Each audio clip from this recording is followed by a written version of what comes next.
Good morning, everybody. We're going to wait 1 or 2 more minutes, let people catch up.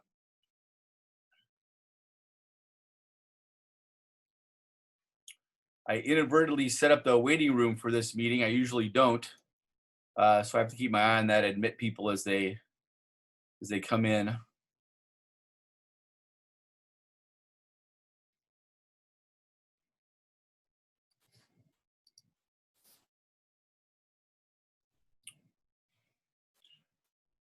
So we'll give it a few more minutes.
All right, well, let's go ahead and get started. Good morning, everybody. Very happy to see you here this morning. Very exciting here at Sacred Heart. The TKers and kindergartners are beginning, and we're on campus yesterday and today. So it's wonderful to begin our phased reopening here on campus. So today's meeting is related to what we call the decision tree, meaning how we're going to handle cases of either symptoms of exposures or possible exposures or actual cases of COVID in Sacred Heart. And it's very important that you, the parents, know and understand what that process is. Again, this is all very public plan. I'll show you all the documents that we are referencing in doing this. So let's go ahead and get started. And I'm going to grab the screen here. Hold on.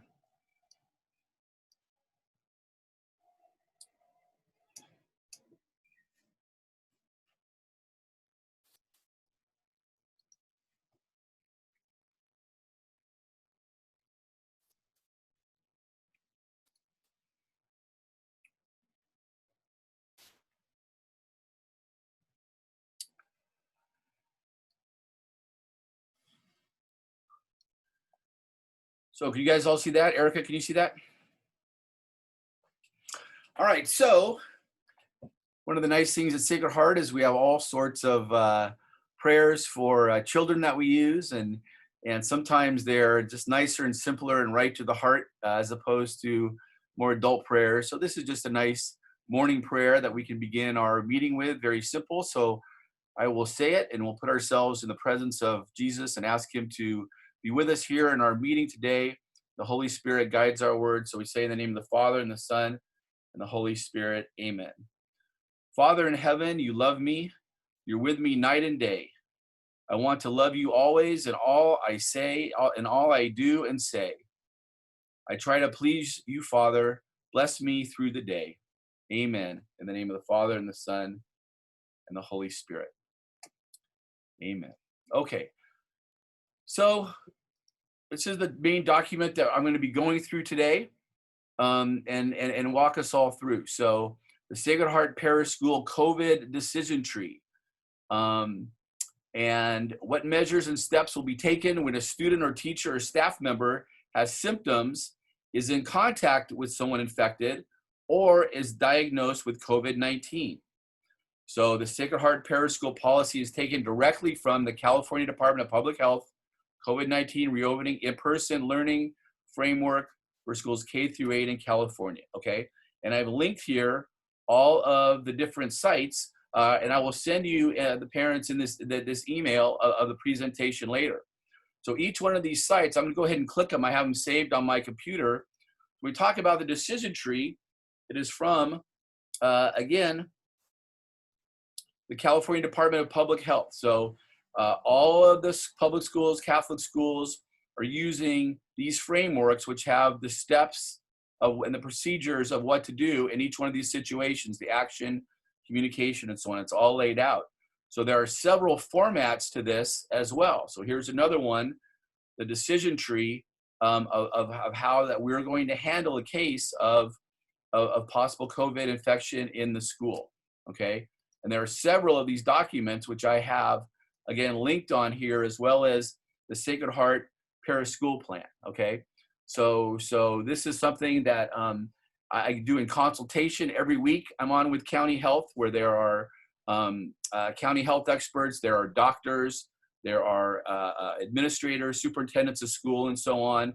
And every week they give a report of where the county is in regard to COVID cases and what the latest policies are, what the policies changes are, because this has been changing all along. So when I'm done with the meeting today, I'm going to go at 10 o'clock over to the county health meeting for my weekly update. So this is not Mr. Harris coming up with the policies I'm going to show you.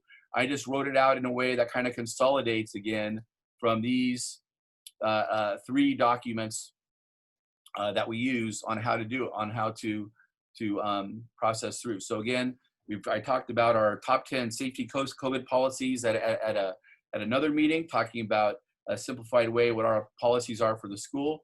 But again, today is really about what the decision tree, in case you have infection, so that you're aware of it. Okay.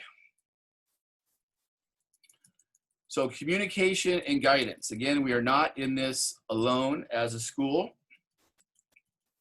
Sorry, you guys. We have a phone number for that we are called for the county for COVID-related consultations, okay? So if we have a case and we're not sure how to proceed, it is a case or not, we have these symptoms and so on, we have a number with county health that we can call for support, okay? There's a ton of support here from the county on this. And then if we do get a case of confirmed COVID case, this is the phone number that we call here to report the case. And again, they'll walk us through all of these steps in the decision tree. So again, I've been studying them. I'm very clear. I know what they are. Ms. Rosas and the administration know what they are. So we know how to handle it and move forward. But even then, we're going to do it in step by step with the county to make sure that we're doing everything properly. So should a COVID case arrive at Sacred Heart, the principal will be the point person in charge of the decision tree. If the principal is not available, Stephanie Johnson, then Erica Rosas will be the point person to call the county and consult with the parents involved. So just in case I'm off campus or unavailable, we have a step-by-step of who's next in line to follow. It's something that we're required to let the county know. When on a confirmed case, this is information more for us, please have the following information ready: the person's name, date of birth, the family's contact information, and then we have contact information for the school we're required to do.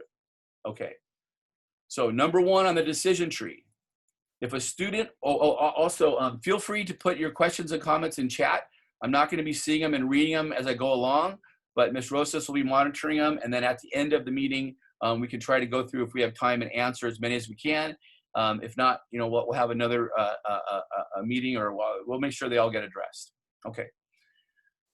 So number one, if a student or staff member has COVID-19 symptoms, including a temperature of over 100 degrees, the student will be isolated. In our school, it's going to be my office. So I'm going to abandon my office. I'm able to work mobily. And this is where the students will be, a confidential place. Students will have their temperature retaken after 30 minutes to confirm and then sent home immediately. The temperature is taken on the forehead only. Testing is strongly recommended for the students. Students or staff members may return to school 72 hours after a negative test and symptoms resolve. There will be no communication to the school community. Symptoms of a chronic or pre-existing condition will be taken into account.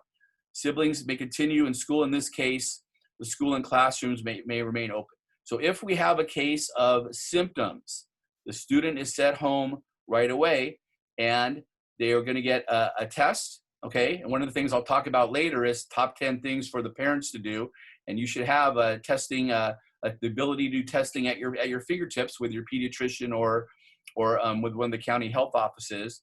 So test comes back negative, and then so 72 hours after that test, so for 3 days, they'll be doing distant learning, and also their symptoms have to resolve as well.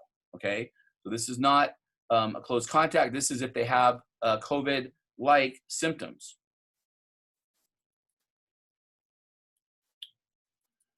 Number two, if a student or staff member has a close contact with a confirmed COVID-19 case, they'll be sent home immediately. A close contact is defined as a person who has been less than 6 feet away from a case for 15 minutes or more. This is how the county defines what a close contact is.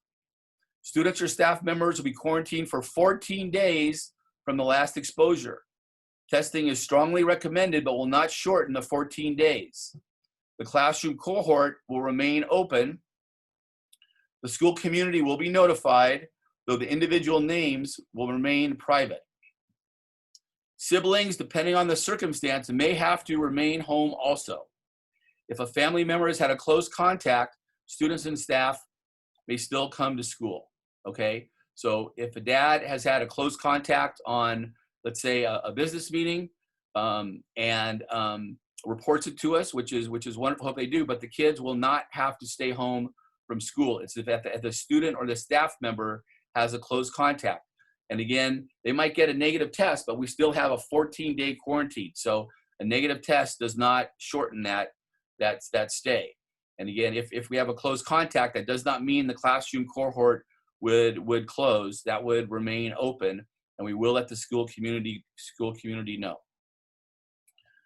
Number three, if there is a confirmed case of a COVID-19 infection of a student or staff member, the local health department will be notified. The school community will be notified. Contact tracing under guidance of the County Department of Public Health will take place. There will be a quarantine of at least 14 days that will take place, and all exposed students and staff members will be notified and quarantined. It is likely the entire cohort classroom will be quarantined.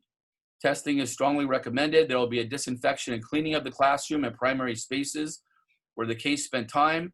The school will remain open, though the individual classroom will be in quarantine for 14 days. Negative tests will not shorten the quarantine time. Okay, so what that means is, I'm going to use an abstract grade so that nobody gets scared if I use a specific grade example. But let's say that we have a student in the 11th grade that turns out that they had COVID-19, and therefore the classmates were in close contact with a confirmed case. We would have that 11th grade class move to distant learning. So the teacher and the students would be in distant learning for at least 2 weeks, but the rest of the school could remain open. Okay, so it's just going to be, that's why I want to keep those tight cohorts in all the classes so it limits the exposure. So in case we have an infection in that class, then it will just be that classroom that is going to be quarantined for those 2 weeks. Next one is important policy to be aware of. If a child, teacher, or staff member travels outside of the country and Tijuana is considered as regional, and the students will be treated as all their Sacred Heart students, Sacred Heart Paraschool students living in the region.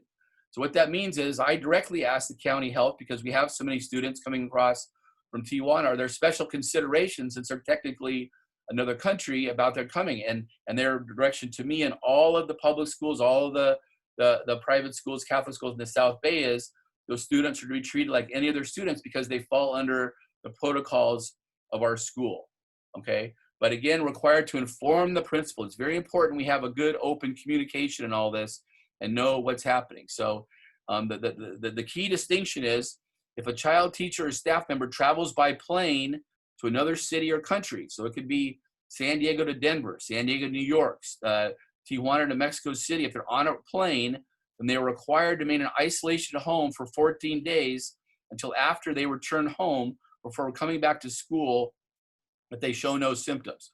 So we're treating them as if they were in a close contact because of the nature of airplanes, okay, is dangerous to travel, that we're going to treat it like as a close contact, okay? So with any airplane travel, that's going to take place. Now, if it's car travel, let's say your family has drives to LA to visit a family or something, they are not required to be quarantined for the 14 days. So that's for air travel. And already we've had some cases, families communicate with us, we let them know what their return date is, been very supportive, that's worked out well.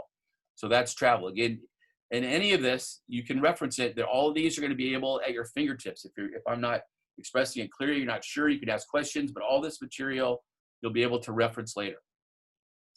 So what is the criteria for the school to close if we start getting several cases of COVID? So the criteria for school closure will be based on the number of cases on campus. The criteria for school closure will be based on the number of cases on campus, based on the number of students and staff on campus. All decisions will be made in consultation with the County Department of Public Health. So we're making this in consultation what our best move is. So the number they suggest is 5% of your community. To me, that's too high. So for Sacred Heart, that would be 15 cases over a 2-week period. And I assure you that if we, start getting 3-4 cases, that we might move the whole school back to distant learning. So we're not going to wait for 15 cases. We would likely move the school back to distant learning before we reach that recommended number. And then the school may reopen after 14 days in consultation with the public health. And so again, it's our wherewithal to reopen the school after we've gone to distant learning, just with the same plan that we're reopening now with all the protocols in place, okay?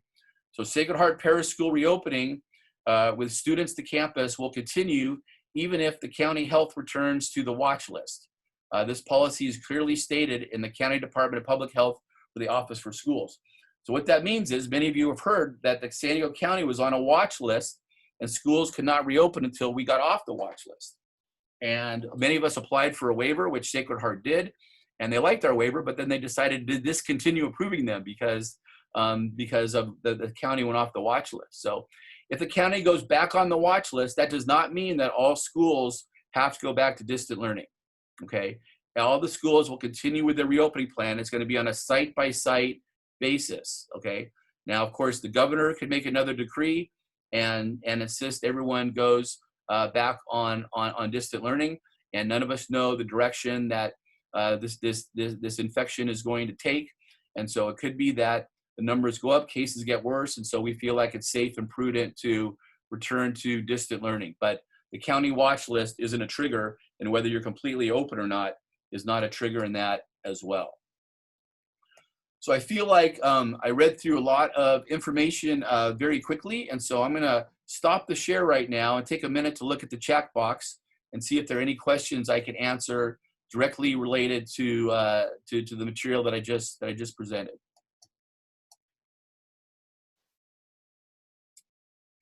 And you can send it to me directly privately, or you can send it to everyone. And right now I don't have anything in the chat box.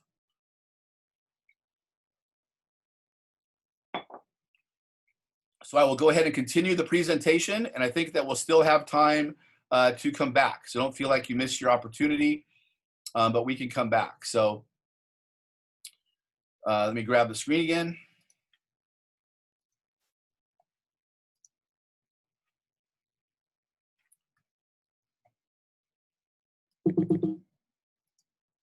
So everything in this document that I read through, all of the policies on how we're going to proceed, again, are based on these documents from the county. Almost the same verbiage, the same steps, no real improvisation. The only place we have leeway is with the travel, and we'll look at that. We wanted to err on the side of being cautious and make sure that we have good quarantines, but that may change to 10 days. We might change it down to 5 days.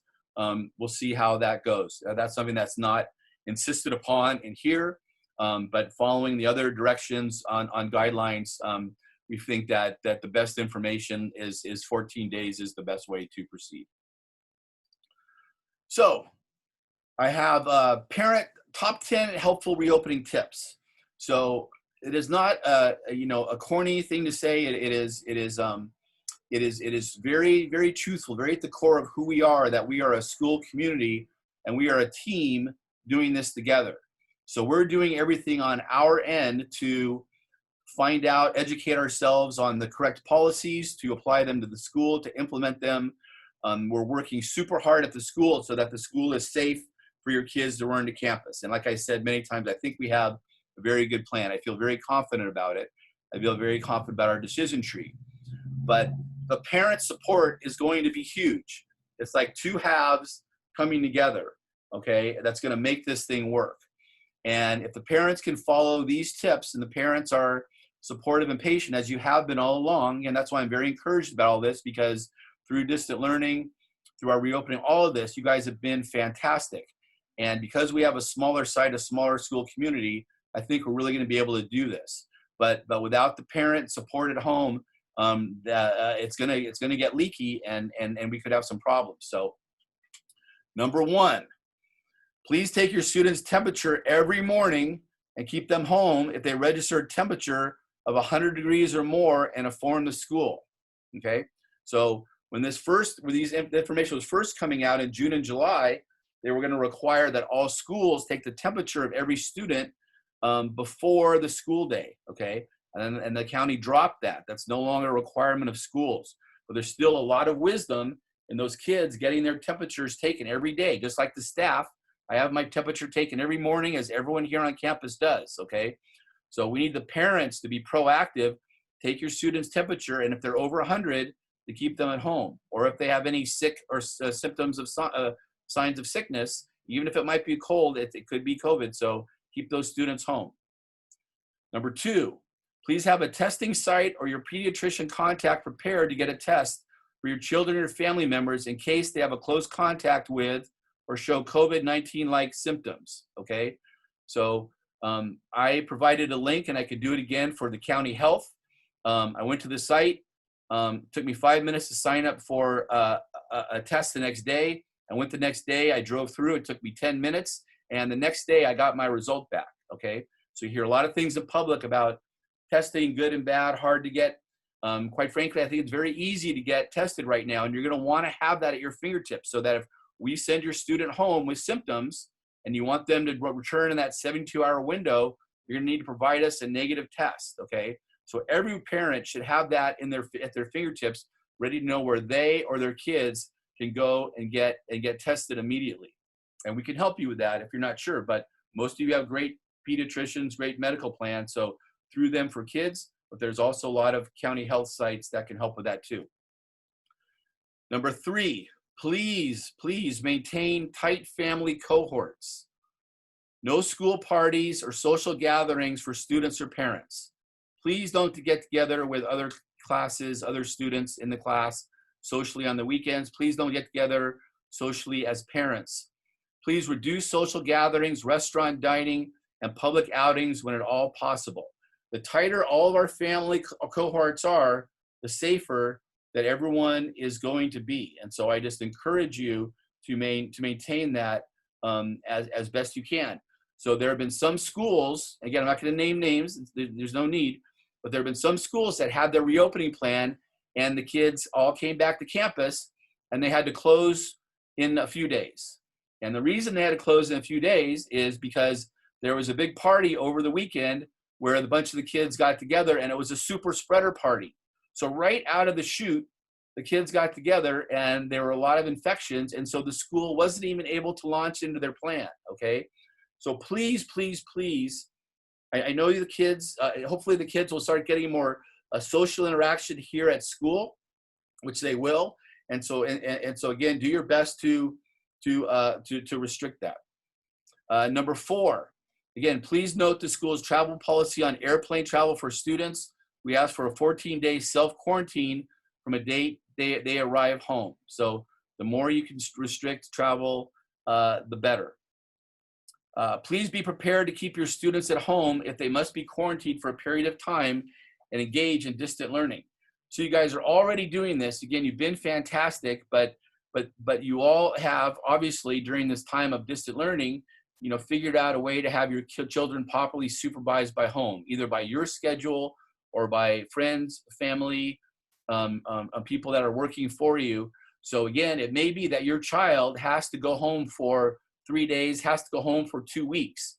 And so have a plan ready in case that happens so that you're not caught flat-footed if the whole class, for example, maybe has to go out for 2 weeks because of a cohort quarantine. You're going to need to be able to be ready to support the child and have supervision for them. So, and many of you are already doing that. So just something again to be aware of.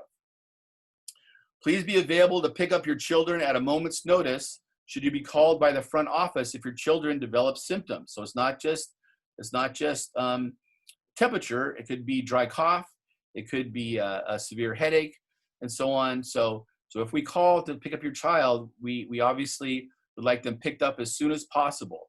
So again, please be ready and prepared to do that if need be.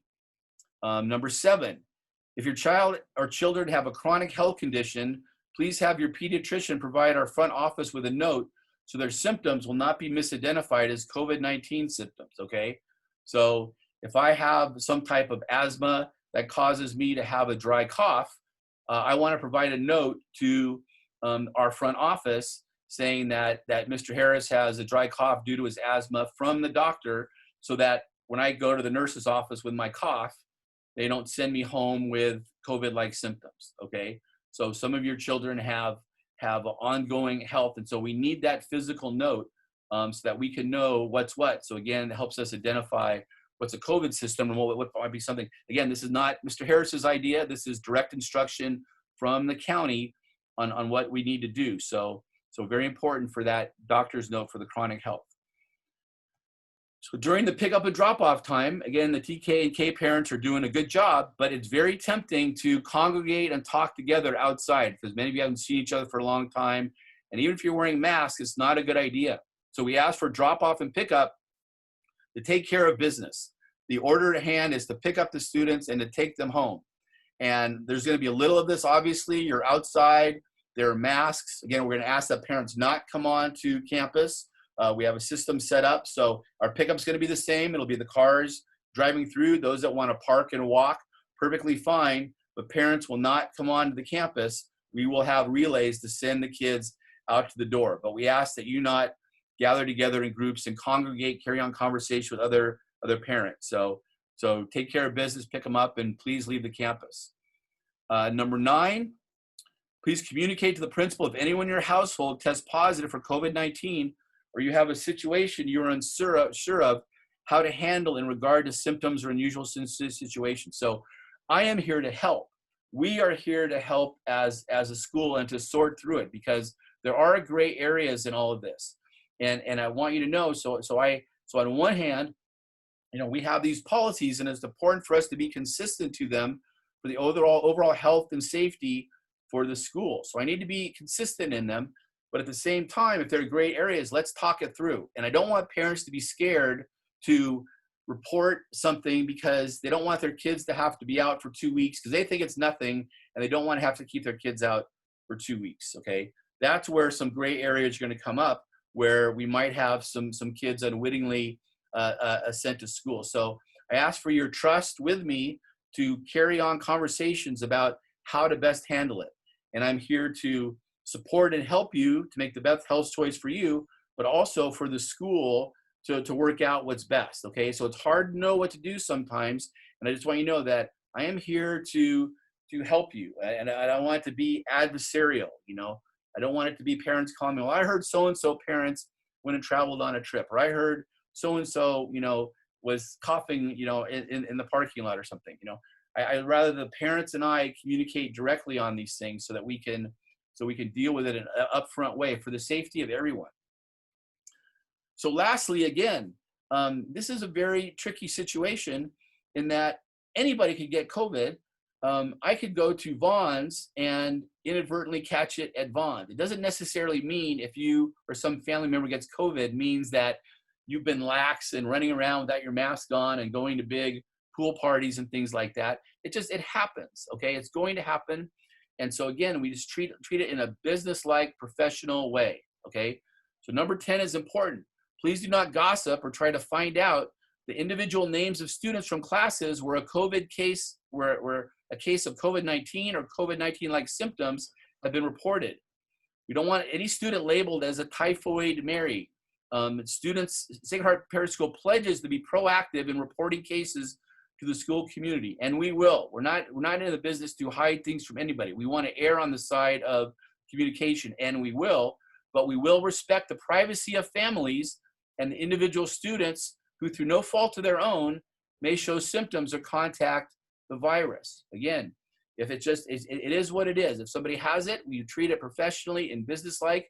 There's no judgment one way or the other, nor should there be from the school community.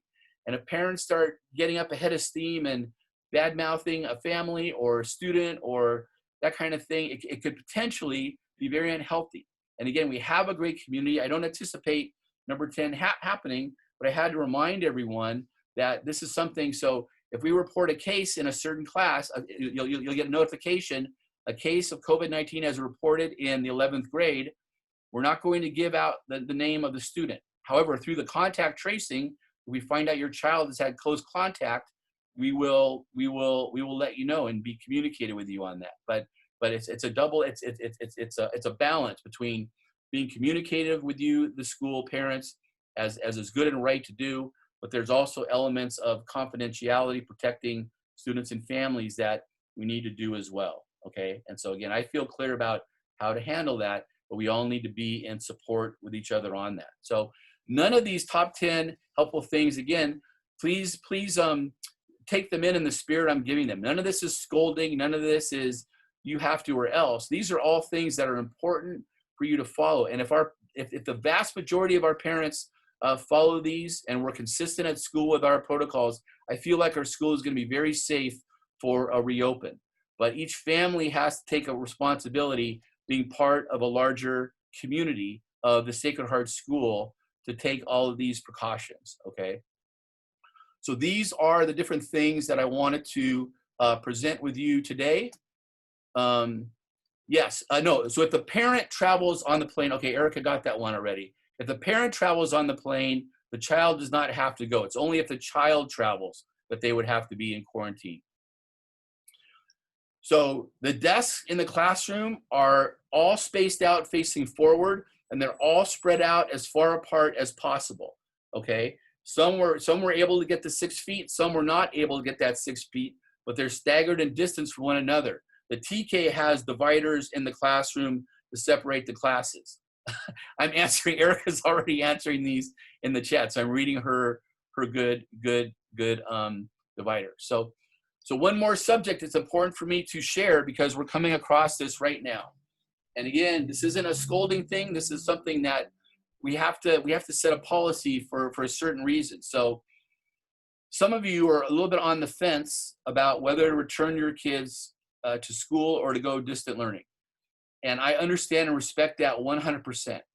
But one thing that we as a school, to protect the teachers and their ability to work and plan, is we cannot have families bouncing back and forth from one to the other, okay?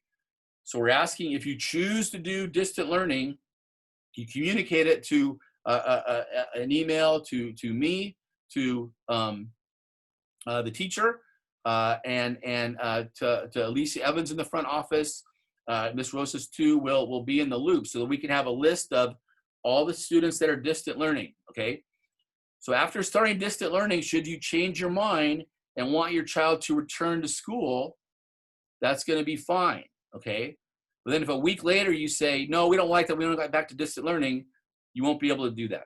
Okay, we're going to provide windows of how you can switch, but we cannot have students just flopping back and forth 1 week on, 1 week off, that kind of thing. It's not fair to the teachers. They're not going to be able to deliver a quality distant learning program. So if you start at school and you decide that you want to switch to distant learning, that is 100% okay. We are required and we're prepared to be able to do that. But then a week later, you can't say, oh, distant learning is not working for us. We want to come back to school. So we're going to require a commitment from you. Okay, so right now we've said for the whole quarter. Okay, so we're going to look at it today and maybe change it and maybe make it for at least a month. But I guarantee it's going to be at least 4 weeks. So you can start one way or the other, and then you can change your mind. But we need you to make a commitment one way or the other, and then it's going to be at least 4 weeks before the window opens up again to switch. Okay, it's not fair to the teacher to bounce back and forth. They're not going to be able to provide good distant learning for it. We're not going to be able to plan here at the school. Okay, so if you need to talk to me, I had one of our great longtime families came in and had a nice long conversation with me to talk about what was best for their child and their family, and I was happy to do it. And they're going to make a decision. So it's not about having indecision, but you need to be aware that you need to make a choice. And then if you choose to make a switch, that's fine, but you're making a commitment to that. Okay. So we sent that out in an email. We sent it out as a policy, but I don't expect everyone to see and hear everything all the time. So we'll resend it out again so that people understand exactly what it is that we're asking for and what the policy will be. So this is a good question. A ver, las questions. So this is a good question about, somebody said turn off their microphone, somebody unmuted themselves. Al carpool. So yes, many of the classes have their own designated lunch tables, and so they will be doing groups outside. And outside, the students will be allowed, they'll still be distant, but they'll be allowed to have their masks off. So let's say, for example, the second grade class, the aide may take out a group of 6 students to work at the tables while the teacher works indoors, or vice versa. So we do have those lunch tables. They are isolated, so we keep the cohorts. And so not all day outside, but there will be some classes outside. The ventilation in the classroom, so all of the air units will be on and the windows will be open. And again, each space is individually set. There's no central air system where the air is circulating between all the rooms. So ventilation is a part of our reopen plan. The lunch and recess schedule we manage is not one classroom at a time, but we have added an extra recess and extra lunch. And again, those classes will go to their own specific area. We're not going to have everyone sit in a group in that lunch table section anymore. All throughout the school, we have sections of lunch tables set up. So the kids will be with their class in their cohort at those lunch tables. And then Mr. Harris, you sent already that email for the schedules. So I think parents can actually see that. It's titled Schedules, an email he sent, I think early this week or last week. And it has the breakdown of when each classroom has their recess and when they have their lunch. Yeah. So is carpool permitted? It is strongly discouraged. I don't think it's within my wherewithal to say they can't, but be aware, let's say that you have a carpool that has a TK, a 4th grader, a 5th grader, a 7th grader. And let's say that 7th grade gets a case of COVID in the class, and that 7th grade has to go to distant learning, close the cohort. All 3 of those students in the carpool will have to go to distant learning as well, because they've been exposed, close contact with somebody in the cohort. Okay, so if you're in a carpool, please be aware of who's in it, because we may need to do contact tracing. So obviously, carpools break the cohort, but I know the realities of life and logistics. It might be difficult for you not to do a carpool. So it's not for me to ban it or say that it's impossible. You can, but be aware you're putting all the kids in the car at an extra risk of having to stay home for a cohort. Again, as I read these questions, Ms. Rosas is doing a great job answering them in the side.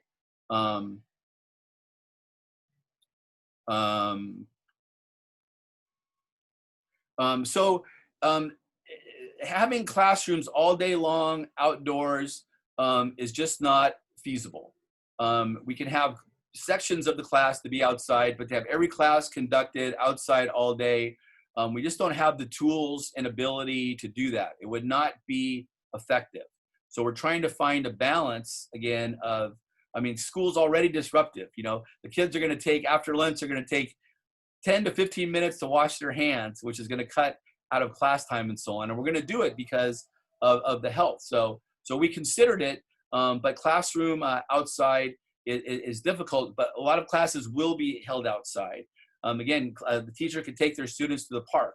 When they're at the park, we're going to ask the kids wear their masks. So at recess and lunch, when they're outdoors, they get a break. They don't have to wear their mask, but if they go to the park, we will ask them to wear the mask to be good neighbors.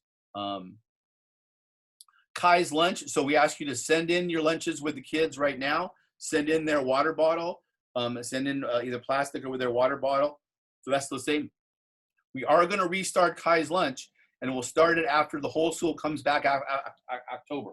So we're looking at, I think it's going to be October 13th or October 19th that we're going to have Kai's lunch restart, and we have a safe way. We'll still need parent volunteers to help with their masks, with their face shield, with their gloves, checking in the office beforehand. So we believe we can do the Kai's lunch safety and effectively, but we're going to wait till everyone comes back on campus. So again, the hybrid, the reason we're doing a hybrid, again, we're doing it longer than most schools by doing it for 2 weeks. And some schools are doing a hybrid for a day or two because they're just looking at, you know, having the kids trained as they come back on. So the problem with hybrid is, again, educationally, it's just not effective. The teachers are going to be working and training and learning how to have the kids in the class and keep those kids outside of class engaged with the swivel cameras, with Zoom, with the distant learning system, Seesaw, Google Classroom. So that's a reason that we're doing it for 2 weeks, which is longer than most, okay? Because we want to both have the kids return safely and go through all the training, but we also want the teachers to get a chance to practice with kids in school and some at home for those kids that have to stay home in quarantine. So 2 weeks is a pretty long time, but we think that we can get everyone back on campus safely all together after that. Again, we feel good about our protocol. So we believe it's safe to have everyone return, and to do hybrid and extend it away. I think, and also it's difficult on parents. It's going to be difficult to have your kids there half the week, home half the week, all that stuff. There are a lot of factors in this. And so it was considered, but no, we're definitely coming back all together on campus. So good question on the mask. So yes, we're asking you guys to provide the masks. I'm seeing a lot of great TKK are coming in with the strings to attach them and so on. You should have your name or initials if it's a cloth mask on the inside. But we have a lot of masks. We have stockpiles of masks, which is good.